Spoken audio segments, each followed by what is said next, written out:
Бүгүнкү күндө алдамчылык маселеси чоң көйгөйдөн калууда.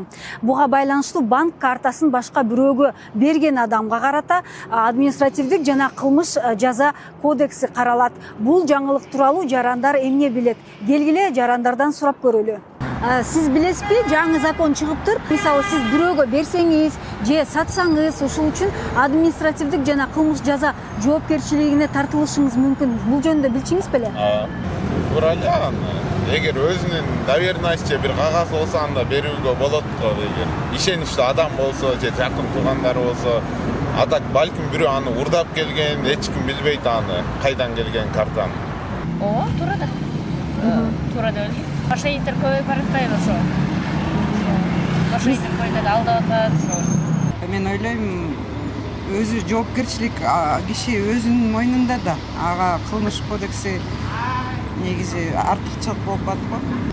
Жок, буга анча деле кереги жок го дейм мен, банкка кылмыш жазасы.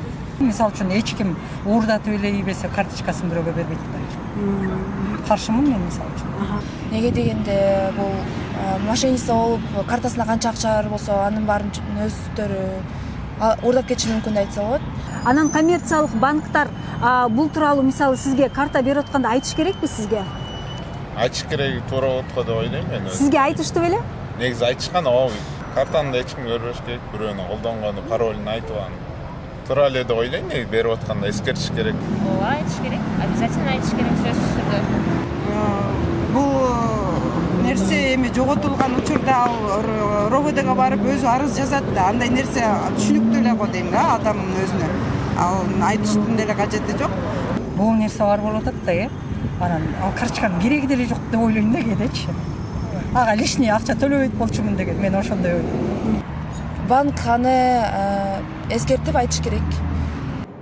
Коммерциялык банктар кардарларга банк картасын берүү алдында аны башка бирөөгө бербей тургандыгы тууралуу эскертиши керек жана аны берген маалда административдик жана кылмыш жаза кодекси тууралуу эскертиши керек.